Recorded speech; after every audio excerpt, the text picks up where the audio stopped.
Kita harus selalu mengacu pada Ulangan 24 ayat yang kelima.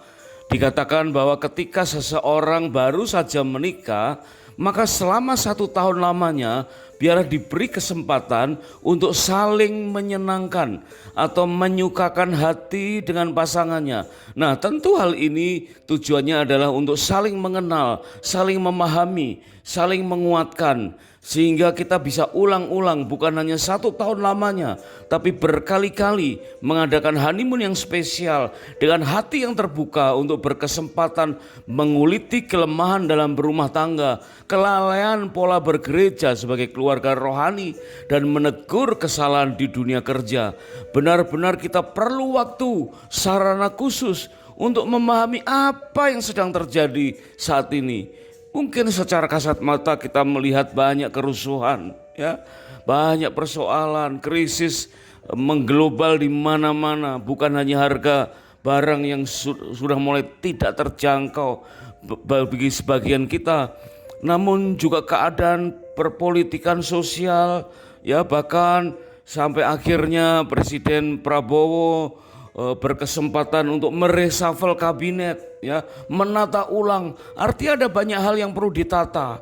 Nah, bagi kita hari ini yang perlu kita tata adalah pemahaman kita tentang prinsip-prinsip firman Tuhan, tentang keadaan yang Tuhan sediakan, yaitu keadaan yang mehodetobe atau sungguh amat baik. Berawal dari Kejadian pasal 3 ayat yang ke-21, ketika Tuhan memulihkan pernikahan Adam dan Hawa setelah Adam dan Hawa jatuh dalam dosa, mengalami pertobatan, dan kemudian Tuhan Allah membuat jubah kulit atau pakaian dari kulit binatang, dan Tuhan mengizinkan terjadinya korban darah, lambang penebusan dosa, sehingga terjadilah pernikahan atau peneguhan di dalam honeymoon mereka. Dan Tuhan mengenakan jubah kulit itu atau pakaian dari kulit binatang untuk Adam dan untuk istrinya, lalu mengenakannya kepada mereka. Nah, mari kita maknai pengertian awal ini dalam Kejadian pasal yang ketiga ini, yaitu dikatakan bahwa Tuhanlah yang melabas atau mengenakan jubah itu. Tuhan sendiri yang berinisiatif memulihkan pernikahan Adam dan Hawa yang sempat mengalami kejatuhan dalam dosa, dan Tuhan ingin supaya rumah tangga kembali murni, kembali tegak, dan Tuhan menjadikan kembali pernikahan itu sungguh amat baik atau mehodetobe. Maka Tuhan melabas, mengenakan jubah, yaitu pakaian dari kulit binatang itu, dan tentu itu berupa gaun dan jas pengantin dari kulit binatang. Wah, sungguh indah, ya.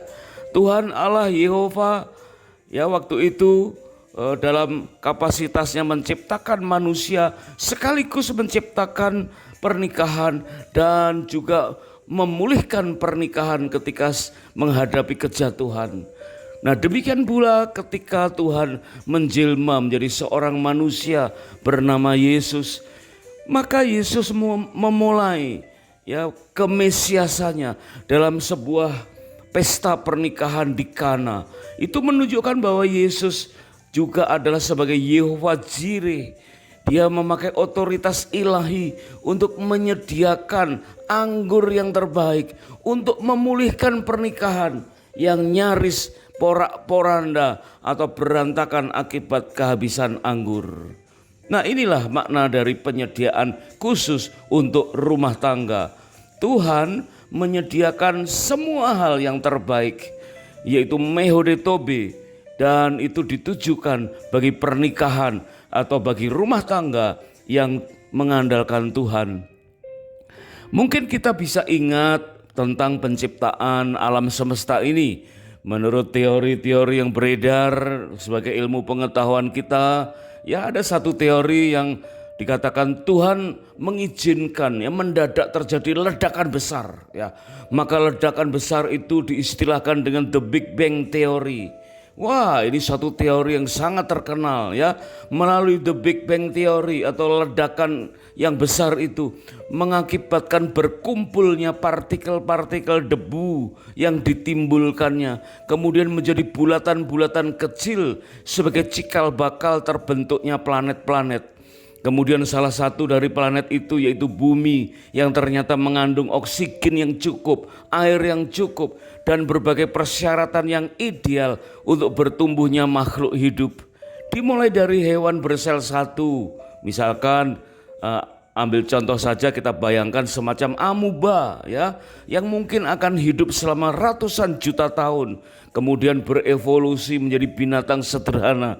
Kita imajinasikan saja mungkin semacam kecebong ya, yaitu hewan yang sangat sederhana.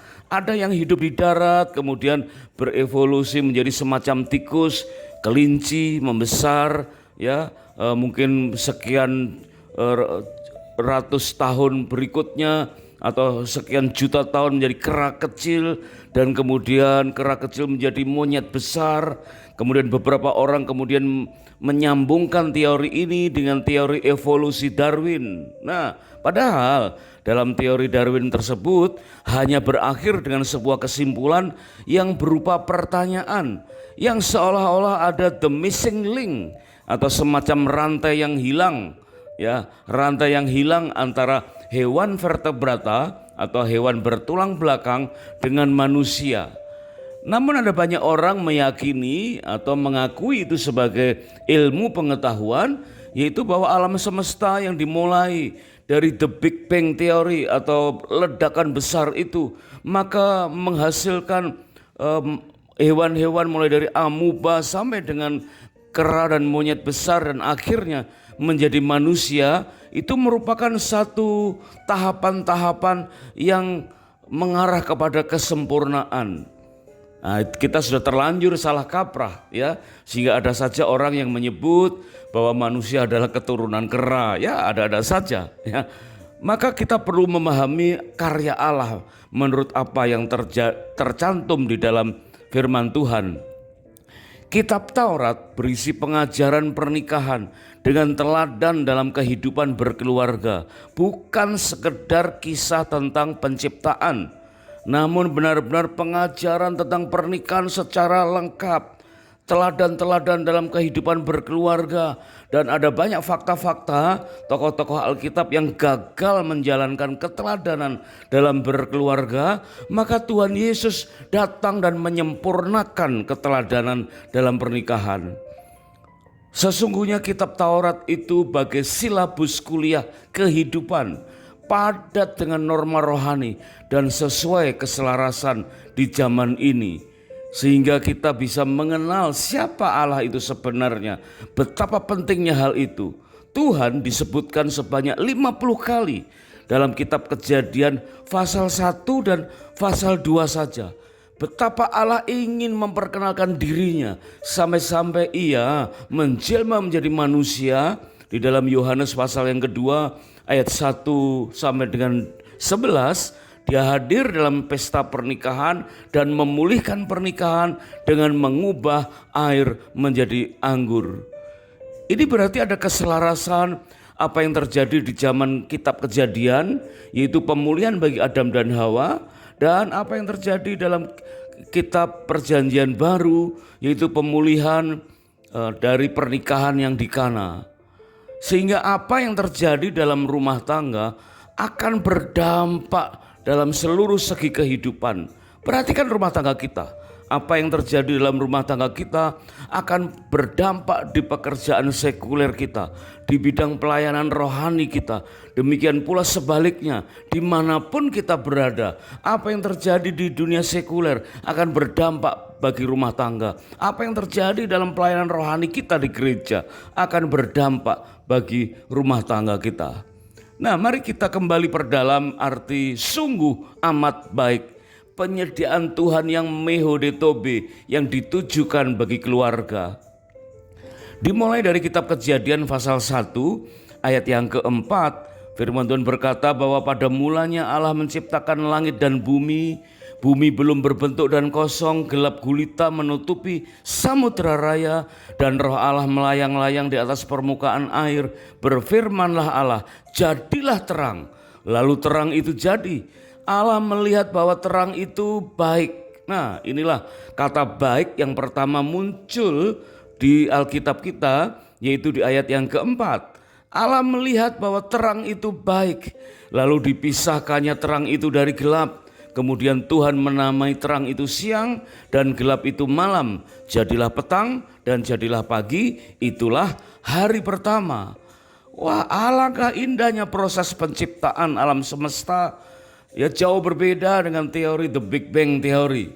Ya, kita bisa memahami kedua-duanya ini dengan cara yang spesifik.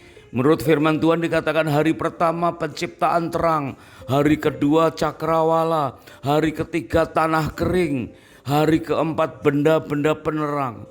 Sehingga hari pertama sampai dengan hari keempat dikatakan Tuhan menata ciptaan. Kemudian hari kelima Tuhan menciptakan ikan-ikan dan burung-burung. Hari keenam awal hewan dan manusia. Di situ dikatakan Tuhan memberi hidup kepada ciptaan. Jadi ada dua tahap.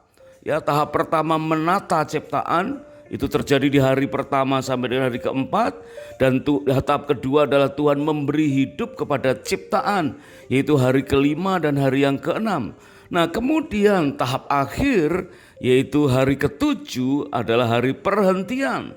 Ciptaan yang sempurna dan baik dalam keadaan mehodetobe, di mana kata baik pada mulanya terjadi pada ayat yang keempat, itu kata baik yang pertama. Kemudian kalau kita simak kembali dalam Kejadian pasal 1 ayat yang ke-10, akhir dikatakan, bagian akhir dari ayat 10, Allah menamai yang kering itu darat dan kumpulan air itu dinamanya laut. Allah melihat bahwa semuanya itu baik. Nah, dua kali kata baik. Kemudian ayat yang ke-12, tanah pun mengeluarkan tunas, menghasilkan buah berbiji. Allah melihat bahwa semuanya itu baik. Ini kata baik yang ketiga. Kemudian ayat yang ke-18, Allah melihat bahwa semuanya itu baik. Itu kata baik yang keempat. Ayat 21, Allah menciptakan binatang laut yang besar. Allah melihat bahwa semuanya itu baik. Ini baik yang kelima. Kemudian ayat yang ke-25, Allah menjadikan berbagai jenis binatang liar, ternak dan binatang melata di tanah. Allah melihat bahwa semuanya itu baik. Nah, ini dia ya. Baik yang keenam itu ada di Kejadian pasal 1 ayat yang ke-25. Kemudian kita simak sekarang lebih hati-hati, lebih teliti lagi, yaitu ayat yang ke-28. Apa yang terjadi? Kejadian 1 ayat yang ke-28 dikatakan Allah memberkati mereka, yaitu Adam dan Hawa. Kemudian Tuhan berkata, beranak cuculah, bertambah banyaklah, taklukkanlah bumi, berkuasalah atas ikan di laut dan atas semua ciptaan Tuhan. Dan ayat itu ditutup ayat yang ke-31, dikatakan ayat ke-31, Allah melihat segala yang dijadikannya itu sungguh sangat baik. Wah, ternyata setelah 6 kali kata baik, ya, maka ditutup dengan kata baik yang ke-7 dengan tambahan kata, yaitu sungguh sangat baik. Di dalam bahasa aslinya disebut mehodetobe. Jadi ternyata Tuhan menciptakan sejak hari pertama dalam keadaan baik sampai dengan awal hari ke-6 juga dalam keadaan baik. 6 kali baik, baru hari ke-6 itu ditutup dengan berkat bagi Adam dan Hawa atau pernikahan mereka, sehingga kata baik yang 6 kali itu ditutup dengan satu istilah, kalimat yang penting, yaitu mehodetobe atau sungguh sangat baik. Berarti setelah Tuhan menciptakan manusia dan memberkati pernikahan mereka, maka terjadilah sesuatu keadaan yang berbeda, yang luar biasa, yaitu Allah melihat segala yang dijadikannya itu bukan sekedar baik, tetapi sungguh amat baik atau sungguh sangat baik. Berarti semua ciptaan baik, Tetapi pernikahan Adam dan Hawa, ya, manusia diciptakan dengan berkat pernikahan itu lebih baik dari ciptaan-ciptaan yang lain. Bahkan disebutkan mehode tobe, sungguh sangat baik. Artinya kebaikan Tuhan melampaui hal-hal yang baik yang bisa ditunjukkan oleh apapun juga. Ya, hal demikian itu juga diulang, kebaikan Tuhan itu diulang dalam kisah tentang Abraham.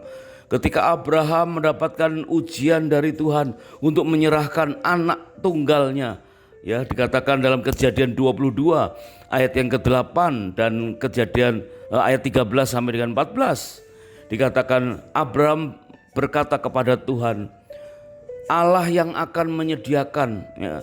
Abraham menjawab pertanyaan anaknya, ya. Ini merupakan firman Tuhan yang tercatat dalam Kejadian 22 ayat 8, 13 dan 14. Jawab Abraham, Allah yang akan menyediakan anak domba. Demikianlah mereka berdua berjalan bersama-sama, yaitu Abraham dan anak lelaki satu-satunya. Allah Abraham menoleh, lalu Abraham menoleh dan melihat seekor domba jantan di belakangnya yang tanduknya tersangkut dalam belukar. Abraham mengambil domba itu lalu mempersembahkannya sebagai korban bakaran pengganti anaknya. Wah, luar biasa, ya. Abraham menamai tempat itu Tuhan menyediakan. Di atas gunung Tuhan akan disediakan.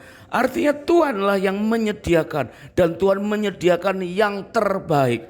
Tuhan menyediakan mehodetobe. Tuhan melabas atau mengenakan gaun jas pengantin dari kulit binatang dan kepada Adam dan Hawa, ya. Tuhan juga menyediakan domba jantan untuk Abraham. Demikian juga Tuhan Yesus, ya, mengubah air menjadi anggur untuk tamu-tamu dan mempelai di Kana. Wah, luar biasa. Tuhan melakukan segala sesuatunya yang terbaik dan tepat pada saatnya. Tuhan tidak perlu melakukan trial and error. Tuhan tidak sedang coba-coba. Kita perlu belajar dari kesalahan. Tuhan tidak. Nah, melalui ciptaan yang terakhir itulah, yaitu pernikahan Adam dan Hawa, dan kemudian diberkati, maka segala yang dijadikannya itu sungguh sangat baik. Dari 5 tahapan berkeluarga, mungkin kita melalui tahapan yang agak sulit, ya. Akhirnya kita mengenal Tuhan sebagai gembala, Tuhan sebagai guru, Tuhan sebagai sahabat, Tuhan sebagai mentor, ya, Tuhan sebagai partner. Demikian juga kita para orang tua sebagai gembala, guru, sahabat, mentor atau partner bagi anak-anak kita, dan peran itu silih berganti menuju sesuatu yang sungguh amat baik. Mehode tobe.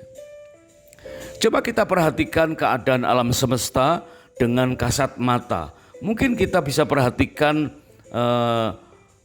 globe, ya, atau peta tentang alam semesta. Mungkin dari galaksi yang terdekat, yaitu matahari, ya, di mana matahari itu sebagai planet yang terbesar. Kemudian di samping bumi ada planet yang paling kecil yang nyaris sudah tidak dikatakan planet lagi, ya, yaitu Pluto. Kemudian semakin besar lagi adalah bumi. Tapi ada banyak lagi planet yang lebih besar dari bumi, yaitu Neptunus. Kemudian lebih besar lagi Uranus, ya. Kemudian Saturnus dan Jupiter. Wah, ternyata bumi kita, ya, tidak paling besar di antara planet-planet di dalam galaksi matahari. Namun bumi kita mempunyai paling lengkap sarana-sarana untuk hidup, ya, berumah tangga, di mana bumi terdiri dari benua-benua. Dari masing-masing benua itu terdiri dari negara-negara. Dari setiap negara terdiri dari pulau-pulau, ya. Dari pulau-pulau atau terdiri dari kota-kota. Dari kota-kota itu terdiri dari daerah yang lebih kecil sampai ke RT, sampai RW dan RT dan rumah tangga kita. Nah, itulah sasaran kebaikan Tuhan, ya. Mulai dari planet yang terbesar sampai yang terkecil, Dan dari planet bumi pun, dari area seluruh bumi sampai ke rumah tangga kita, Tuhanlah bertindak sebagai satu pribadi yang sanggup menyediakan yang terbaik bagi kita. Mehode Tobe. Ada banyak kejadian-kejadian, fakta-fakta dalam kehidupan yang menunjukkan bahwa Tuhan ya sebagai Yehova Jireh yang Mehode Tobe memberikan penyediaan yang terbaik dalam hidup kita. Baiklah kita renungkan ini saat kita mengadakan bulan madu kedua. Dari hati ke hati kita renungkan kebaikan Tuhan. Kita perbincangkan dengan pasangan. Sehingga waktu kita kembali ke dunia nyata dalam aktivitas kita sehari-hari, kita tidak kecewa dengan keadaan yang sedang terjadi. Meskipun ada banyak kerusuhan, banyak kesulitan, banyak krisis-krisis dengan dimensi yang mulai mengglobal ya, tetapi kita tetap ada dalam pengharapan kepada Tuhan bahwa Tuhanlah penyedia yang terbaik. Keadaan kita menjadi sungguh sangat baik. Tuhan sediakan Mehode Tobe.